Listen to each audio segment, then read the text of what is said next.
আগামী ৬, ৭, ৮ ৩ দিনব্যাপী ঐতিহাসিক ইসালে সমাবেশ অনুষ্ঠিত হবে এবং এই ইসালে সমাবেশের আগে আমরা দেখি বারবার কিন্তু প্রশাসনিক তৎপরতা লক্ষ্য করা যায়, যার প্রস্তুতি অলরেডি শুরু হয়েছে। ডিএম অফিসে মিটিং হয়েছে, ব্লক অফিসে মিটিং হয়েছে, কিন্তু তাৎপর্যপূর্ণভাবে দেখা যাচ্ছে সেই সমস্ত মিটিংয়ে গরহাজির রয়েছেন ফুরফুরা শরীফের পীরজাদা তহা সিদ্দিকী। তার সাথে কথা বলবো এই যে ফুরফুরা শরীফের ইসালে সমাবেশের প্রস্তুতি কেমন চলছে সেই সব বিষয় নিয়ে। হুজুর, এই যে ইসালে সমাবেশ হচ্ছে, জেলা প্রশাসন তারা বৈঠক করছে, সেখানে আপনার অনুপস্থিতি কেন?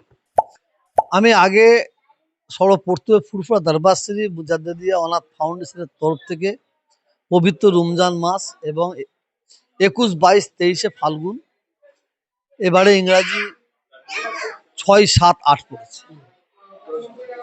ভারতের দ্বিতীয় মুসলিম তীর্থভূমি পীর আবু বকর সিদ্দিকী রহমাতুল্লাহ আলাইহি আজ থেকে ১৩৫ বছর আগে ৭৫০ গ্রাম বাতাসা দিয়ে এই জলসা কায়েম করেছেন।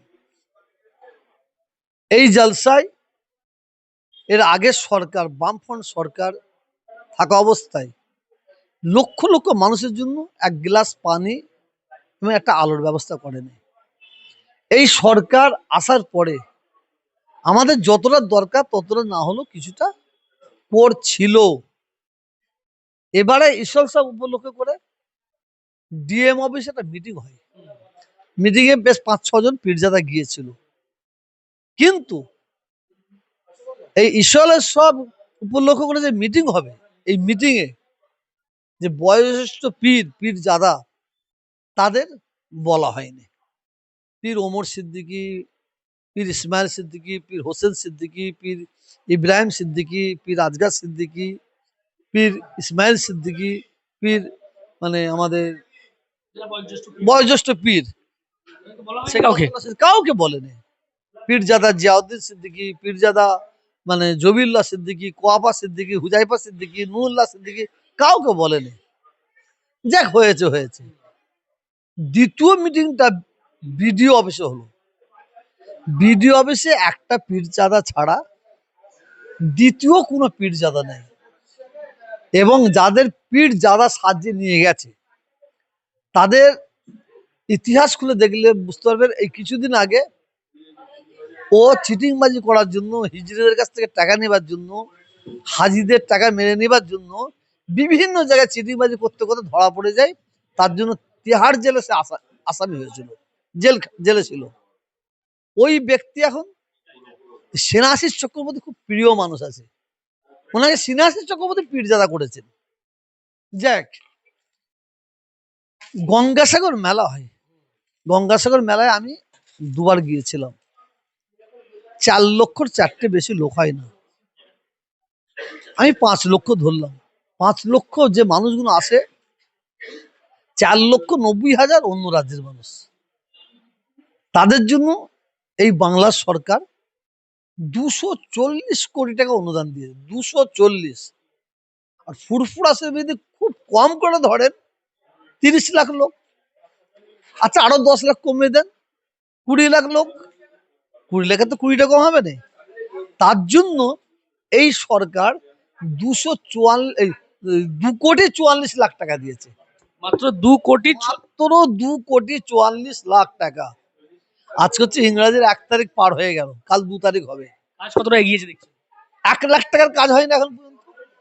১ লাখ টাকার কাজ হয়নি, কারণ লক্ষ লক্ষ মানুষ এসে ক্ষোভ জানাবে, তারা ক্ষোভ জানাবে। এর জন্য আমি মমতা ব্যানার্জিকে দায়ী করব না। এটা প্ল্যান মাফিক সেনাশিস চক্রবর্তী, যেটা শুনছি এসডিও আছে এর মধ্যে, প্ল্যান মাফিক এটা করছে। লাভ কি হবে? এতে লাভ করে মানুষ সরকারের বদনাম করে দেওয়া হবে। আমি তো আগে বলেছি, এরা তো দিনের বেলা তৃণমূল, রাত্রিবেলা তো আরএসএস। এরা সেই ভূমিকা করছে, মুসলমানদের উত্তপ্ত করছে, খাবাচ্ছে, ক্ষুব্ধ করছে ইচ্ছাকৃত ভাবে। মানুষ হই হই করবে, এই সরকারের বদনাম করবে, এই এসডিও, এই এমএলএ খুব খুশি হবে। আপনি চলে যান ফুরফুরা আসবে, ৩-৪টে সাবমার্শাল বসেছে, বলতে ১ লক্ষেরও বেশি কাজ হয়নি। এবং যারা টেন্ডার নিয়ে কাজ করে, আলোর ব্যবস্থা আরো অন্যান্য জিনিস ব্যবস্থা করে, তাদের আমি জানলাম কি ব্যাপার, আপনারা এখন কাজে লাগেন না কেন? বলে আমরা কি কাজে লাগবো হুজুর, আমরা কি কাজ করব, ৪ বছরের টাকা আমাদের দেয়নি। 4 বছরের টাকা পেমেন্ট করে নেয়। এবছরে আমরা কাজ করব, বলছে আমাদের বাপের টাকা জমা আছে। 4 বছর কাজ করে সরকার আমাদের টাকা দেয়নি। বিশেষ করে টাকাটা চেপে রেখেছে এইচডিও টাকাটা চেপে রেখেছে, দিচ্ছে না ইচ্ছে করে। যেখান থেকে টাকা আসে সেখান থেকে নিচ্ছে না ইচ্ছে করে। তো এবারে ঈশ্বর সাহেবের অবস্থাটা ঠিক এইরকমই। আমি আপনাদের সোশ্যাল মিডিয়ার মাধ্যমে মাননীয় কল্যাণ ব্যানার্জি সাহেবের কাছে আমার অনুরোধ থাকবে, আপনি হচ্ছেন আমার এলাকার এমপি, আপনি একটু দৃষ্টি আকর্ষণ করুন। কারণ এখানে মমতা ব্যানার্জিকে আড়ালে রেখে কাজ হচ্ছে, তেমন আমাদের এমপিকেও আড়ালে রেখে কাজ হচ্ছে বলে না। কি বলবেন, যারা আসবেন অতিথিরা তারা তো নিশ্চয়ই সেরকম পরিষেবা পাবে না। বাংলার মানুষকে বলবো, যা পরিষেবায় পাই তার চেয়েও বেশি পাবে ইনশাল্লাহ। কেন আমরা তো ওই কে আমাদের, আমি বাথরুমে যাব আর আমাদের জল দেবে সেই অপেক্ষা থাকি না আমরা। আমাদের ফুরফুসে পীর সাহেব পীর জাদারা, আমরা সবসময় দাদা হুজুরের মেহমানের জন্য আমরা খেদমত করার জন্য তৈরি আছে।